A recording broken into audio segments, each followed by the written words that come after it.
ఆంధ్రప్రదేశ్ లో మంత్రులకు చంద్రబాబు శాఖలు కేటాయించారు. మొత్తం 24 మంది మంత్రులకు శాఖలు కేటాయించారు. పవన్ కళ్యాణ్ కు డిప్యూటీ సీఎంతో పాటు పంచాయతీరాజ్ గ్రామీణాభివృద్ది శాఖలు కేటాయించారు. అటు వంగలపూడి అనితకు హోం మంత్రిత్వ శాఖను కేటాయించారు. అచ్చెన్నాయుడుకు వ్యవసాయ శాఖ, నారా లోకేష్ కు మానవ వనరుల అభివృద్ది ఐటీ శాఖను కేటాయించారు. అటు నాదెండ్ల మనోహర్ కు పౌర సరఫరాలు, కందుల దుర్గేష్ పర్యాటకం, సాంస్కృతిక శాఖలను కేటాయించారు. ఇక ఆనం రామనారాయణ రెడ్డికి దేవాదాయ శాఖ, పయ్యవుల కేశవ్ కు ఆర్థిక శాఖను కేటాయించారు.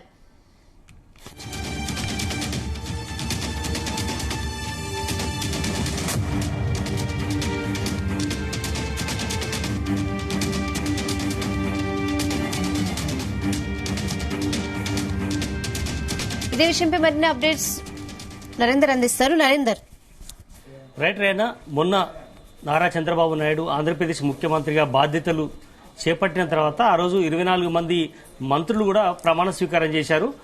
నిన్న వాస్తవానికి శాఖలు వస్తాయని కూడా అందరూ ఎక్స్పెక్ట్ చేశారు. కానీ నిన్న అంతా కూడా ఆయన బాధ్యతలు తీసుకోవడం, దాని తర్వాత వివిధ కారణాల వల్ల బిజీగా ఉండడంతో కాసేపటి క్రితమే మంత్రులు ఎవరైతే ఉన్నారో 24 మందికి వారికి శాఖలు కేటాయించినటువంటి పరిస్థితి మనం చూస్తున్నాం. దాదాపు నిన్న కూడా మనం డ్రైవ్ చేశాం. దీంట్లో దాదాపు కరెక్ట్ గా అయినటువంటి పరిస్థితి మనం చూస్తున్నాం. పవన్ కళ్యాణ్ డిప్యూటీ సీఎంగా చేస్తూ అదేవిధంగా పంచాయతీరాజ్, గ్రామీణాభివృద్ది, అటవీ, పర్యావరణం, సైన్స్ అండ్ టెక్నాలజీ శాఖలు చంద్రబాబు నాయుడు పవన్ కళ్యాణ్ అప్పగించినటువంటి పరిస్థితి చూశాం. అదేవిధంగా నారా లోకేష్ గతంలో ఐటీ శాఖ మంత్రిగా పనిచేశారు, అనుభవం ఉంది. ఆయన మొదటిసారిగా ఎమ్మెల్యేగా భారీ మెజార్టీతో గెలవడం, చంద్రబాబు నాయుడు తనయుడిగా ఉన్నాడు కాబట్టి మానవ వనరుల అభివృద్ది, అలాగే ఐటీ, ఎలక్ట్రానిక్స్ అండ్ కమ్యూనికేషన్ శాఖలు ఆయనకు అప్పగించారు. ముఖ్యంగా ఆంధ్రప్రదేశ్ కు పరిశ్రమలు రావాలన్నా ఖచ్చితంగా నారా లోకేష్ కు లాస్ట్ అనుభవం ఉంది కాబట్టి 2014 నుంచి ఆయన 19 దాకా చేసిన అనుభవం ఉంది కనుక ఆయనకు కీలకమైనటువంటి శాఖలు అప్పగించినటువంటి పరిస్థితి మనం చూశాం. అదేవిధంగా అచ్చెం నాయుడు పార్టీలో చాలా కీలకమైనటువంటి నేత, తెలుగుదేశం పార్టీలో రాష్ట్ర శాఖ అధ్యక్షుడిగా ఉన్నారు. ఆయన వ్యవసాయ శాఖను అప్పగిపినటువంటి పరిస్థితి మనం చూశాం. అగ్రికల్చర్ అనేది చాలా ఇంపార్టెంట్ రోలు కనుక ఆయనకు అలాంటి బాధ్యత అప్పగించినట్టుగా అర్థమవుతోంది. అదేవిధంగా నాదెండ్ల మనోహర్ జనసేనలో 3 మంత్రి పదవులు ఇస్తే పవన్ కళ్యాణ్ తో పాటు నాదెండ్ల మనోహర్ కూడా కేటాయించడం జరిగింది మంత్రి పదవి. దాంట్లో ఆయనకు ఆహార, అదేవిధంగా పౌర సరఫరాలకు సంబంధించి సివిల్ సప్లై శాఖ కూడా చాలా కీలకమైనటువంటి పోస్టు. జనసేనకి ఇచ్చినటువంటి 3 పోస్టులో నాదెండ్ల మనోహర్ గాని పవన్ కళ్యాణ్ కి ఎట్లాగో డిప్యూటీ సీఎం ఇచ్చారు కాబట్టి నాదెండ్ల మనోహర్ కూడా చాలా కీలకమైనటువంటి శాఖగా మనం చూడాలి. అదేవిధంగా తెలుగుదేశం పార్టీ నుంచి వంగలపూడి అనిత చాలా ఇంపార్టెంట్ శాఖ ఆమెకు అప్పగించారు. చాలా బాధ్యతాయుతంగా అప్పచెప్పే పరిస్థితి, ఎందుకంటే హోం మంత్రిత్వ శాఖగా ఆమెకు అప్పగించినటువంటి పరిస్థితి. లాస్ట్ టైం వైసీపీ ప్రభుత్వం ఉన్నప్పుడు కూడా మహిళలకే హోంశాఖ కేటాయించినటువంటి పరిస్థితి చూసాం. అందుకనే చంద్రబాబు నాయుడు కూడా వంగలపూడి అనిత మీద చాలా ఎక్స్పెక్టేషన్తో ఉన్నారు. ఆమె చాలా ఫైర్ బ్రాండ్ గా చెప్పొచ్చు. ఒక విధంగా చెప్పాలంటే ఖచ్చితంగా అక్కడ లా అండ్ ఆర్డర్ విషయంలో కావచ్చు, లేదంటే ఆమె చాలా అనుభవం కూడా ఎదుర్కొంది, చాలా అంశాల్లో వివిధ కేసులు కూడా ఎదుర్కొన్నటువంటి సందర్భం చూశాం. కనుక ఆమెకు వంగలపూడి అనితకు ఇట్లాంటి కీలకమైనటువంటి శాఖ అప్పగించారు. అదేవిధంగా పొంగునూరి నారాయణ గతంలో ఆయన కూడా ఇదే శాఖను చూశారు. 2014 నుంచి 19లో ఆయన ఇదే శాఖను, మున్సిపల్ అడ్మినిస్ట్రేషన్, అదేవిధంగా పురపాలక శాఖ, పట్టణాభివృద్ధి శాఖను గతంలో చూశారు. కనుక చంద్రబాబు మళ్లీ ఆయనకు ఈ ప్రభుత్వం రావడంతో ఆయనకి అప్పచెప్పినటువంటి పరిస్థితి చూశాం. అదేవిధంగా సత్యకుమార్ యాదవ్ బీజేపీ నుంచి గెలిచినటువంటి దాంట్లో కేవలం ఒక్కరికే మాత్రం మంత్రి పదవి దక్కింది. దీంట్లో సత్యకుమార్ యాదవ్ కు కీలకమైనటువంటి హెల్త్ శాఖ, ఆరోగ్య శాఖ అప్పగించారు. కనుక ఇది కూడా చాలా ఇంపార్టెంట్ అని చెప్పొచ్చు. బీజేపీకి ఇచ్చినటువంటి ఒకటి కూడా. నిమ్మల రామానాయుడు నీటిపారుదల శాఖ కేటాయించడం జరిగింది. ఇరిగేషన్ సంబంధించినటువంటిది చాలా ఇంపార్టెంట్ రోలే ఉంటుంది. బట్ అదేవిధంగా మహమ్మద్ ఫరూక్ మైనార్టీ కోటాలో, అదేవిధంగా ఆయన కూడా గత అనుభవం ఉన్నటువంటి వ్యక్తిగా ఉన్నాడు కాబట్టి న్యాయశాఖ, అదేవిధంగా మైనార్టీ సంక్షేమం, ఫరూక్ గెలిచి ఉన్నాడు కాబట్టి మైనార్టీ శాఖలో చాలా కీలకమైనటువంటి బాధ్యతను ఆయనకు అప్పగించారు. అదేవిధంగా ఆనం రామనారాయణ రెడ్డి గతంలో ఆయన మంత్రిగా చేసిన అనుభవం కూడా ఉంది వైఎస్ కేబినెట్ లో కానీ, దాని తర్వాత కూడా. బట్ ఈసారి కూడా ఆయనకు కీలకమైన దేవాదాయ శాఖను అప్పగించారు. అదేవిధంగా పయ్యావుల కేశవ్ చాలా ఇంపార్టెంట్ శాఖ అని చెప్పాలి. ఆయన మొదటిసారి మంత్రిగా బాధ్యతలు తీసుకున్నాడు. చాలా ఏండ్లు చంద్రబాబుతో ట్రావెల్ అవుతూ వస్తున్నాడు. బట్ ఆయనకు ఆర్థిక శాఖ కట్టబెట్టడం అంటే చాలా ఇంపార్టెంట్ ప్రాధాన్యత ఇచ్చారనే మనం భావించాలి. ఎందుకంటే గడిచిన 30 ఏళ్లుగా కూడా చంద్రబాబుతో నడుస్తూ వస్తున్నాడు. ఎప్పుడు కూడా చాలాసార్లు గెలిచాడు, కానీ మంత్రి పదవి రాలేదు. ఈసారి ఇవ్వడంతో చాలా కీలకమైనటువంటి శాఖను అప్పగించారు. అదేవిధంగా అనగాని సత్యప్రసాద్ రెవెన్యూ శాఖ, ఇది కూడా చాలా కీలకమైనటువంటి శాఖ, ఆయనకు నమ్మి ఇచ్చారు. కొత్తగా ఆయన మంత్రిగా చేపట్టినటువంటి పరిస్థితుంది. అదేవిధంగా Kolusu Parthasarathy housing and I and PR శాఖలు, ఇది చాలా ఇంపార్టెంట్. కొలువు పార్థసారథి గతంలో ఆయన వైఎస్ క్యాబినెట్లో కూడా మంత్రిగా పనిచేసినటువంటి అనుభవం ఉంది. ఆయన సీనియర్ పొలిటీషియన్గా ఉన్నారు, పలుసార్లు గెలిచినటువంటి అనుభవం ఉంది. అదేవిధంగా డోల బాల వీరాంజనేయ స్వామి సాంఘిక సంక్షేమ శాఖ, సోషల్ వెల్ఫేర్కి సంబంధించినంత కూడా చూస్తారు, చాలా ఇంపార్టెంట్గా చూడాలి. ఇది కూడా గొట్టిపాటి రవికుమార్ విద్యుత్ శాఖ పవర్ మినిస్టరు, ఇది కూడా చాలా ఇంపార్టెంట్ కూడా ఉంది. ఎందుకంటే ప్రతి నిమిషం కూడా కరెంటు విలువైందే కాబట్టి అటు తెలంగాణలో కూడా ఆంధ్రప్రదేశ్లో కూడా కరెంటు సమస్య పెద్ద ఎత్తున ఎప్పుడు చర్చలోనే ఉంటుంది.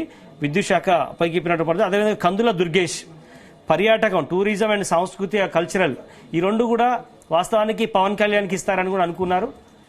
బట్ ముగ్గురికి మంత్రి పదవి ఇచ్చిన నేపథ్యంలో కందుల దుర్గేష్ కూడా ఉన్నారు. ఇంతకుముందు మనం నాదేండ్ల మనోహర్ గురించి చెప్పుకున్నాం, ఆయనతో పాటు కందుల దుర్గేష్ కూడా పర్యాటకం అప్పగించినటువంటి పరిస్థితి చూసాం.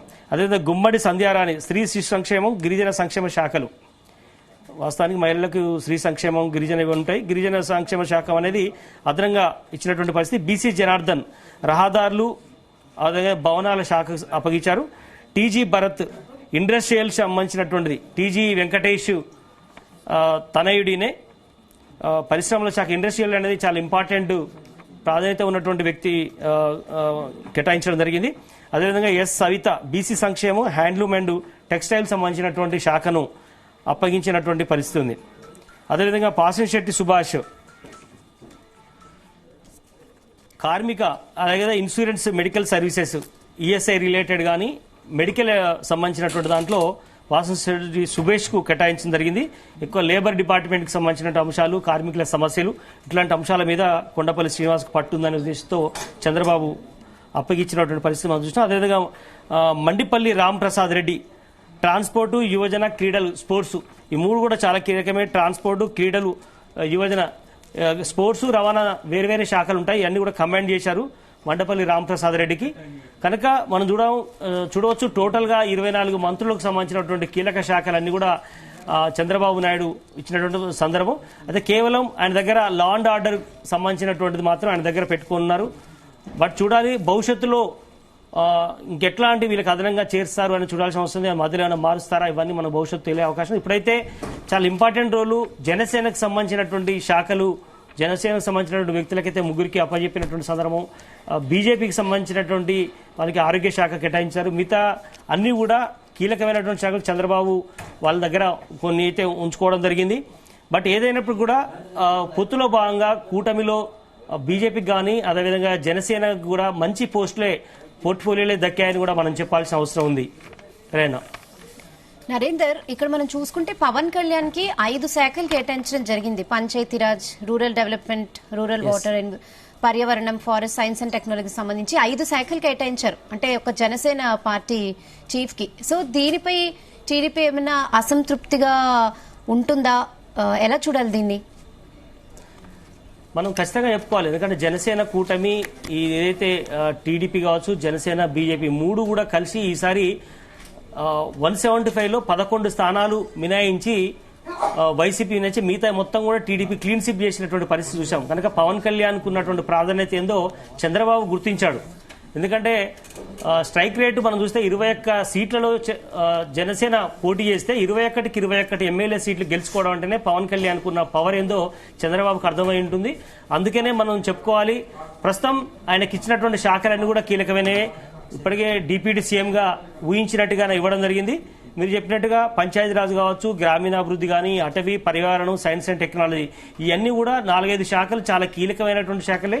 కనుక డిప్యూటీ సీఎం దగ్గర ఇవి ఉండడం శ్రేయస్కరం అని కూడా చంద్రబాబు భావించవచ్చు. అదేవిధంగా జనసేనకు ప్రయారిటీ ఇచ్చామనేటువంటి సంకేతం కూడా ఆ కూటమి సభ్యులకు చెప్పే ప్రయత్నం కూడా ఈ శాఖలు ఇవ్వడం బట్టి అర్థమవుతోంది. అదేవిధంగా జనసేనతో ఈ 5 ఏళ్ల పాటు ట్రావెల్ చేయాల్సిన అవసరం ఉంది. భవిష్యత్తులో జరిగేటువంటి ఎన్నికలు, స్థానిక సంస్థల ఎన్నికలు కావచ్చు, అదేవిధంగా మనం చెప్పేటువంటి ఎంపీటీసీ జెడ్పీటీసీ ఎన్నికలు కూడా రాబోతున్నాయి వచ్చే 6 నెలల సంవత్సరంలో. ఇవన్నీ కూడా ఫేస్ చేయాలంటే పవన్ కళ్యాణ్ సరైనటువంటి ప్రాధాన్యత ఇవ్వాలి. భవిష్యత్తులో కూడా మళ్ళీ పొత్తు పెట్టుకున్నా కూడా ఎక్కడ అప్రాధాన్యత పోస్ట్ ఇవ్వలేదు అనేటువంటి భావం రాకూడదు కింద క్యాడర్లో అనేటువంటి మెసేజ్ కూడా చంద్రబాబు పంపించుంటారు. అందుకనే మనకు అర్థమవుతుంది జనసేన చీఫ్ కు ప్రాధాన్యత ఇవ్వడంతో పాటు మిగతా ఇద్దరు కూడా దుర్గేష్ కావచ్చు, నాదెండ్ల మనోహర్ కూడా మంచి పోర్ట్ఫోలియోలే దక్కాయని చెప్పొచ్చు. బీజేపీకి ఇచ్చినటువంటి ఒక్క పోస్ట్ అయినప్పుడు కూడా అది ఆరోగ్య శాఖ, అందరికీ అనుసంధానంగా ఉండేటువంటి శాఖ మెడికల్ అనేది, కనుక ఆయనకు శాఖ కోరి మరీ ఇచ్చినట్టుగా తెలుస్తుంది. ఏదైనప్పుడు కూడా కూటమిలో ఎవరు తక్కువ అంచనా వేయకుండా అందరికి కూడా సమపాలలో సీనియర్లను జూనియర్లను తేడా లేకుండా కొంతమంది జూనియర్లు కూడా మంచి పోర్ట్ఫోలియోలు చంద్రబాబు నాయుడు ఇచ్చారని మనం భావించాల్సిన అవసరం ఉంటుంది. ఉదొక సామాజిక అంశాలు, బీసీ ఎస్సీ ఎస్టీకి సంబంధించినటువంటి అదే మహిళా కోట, మహిళలు కూడా ఎక్కడ తక్కువ చేసి చూపలేదు.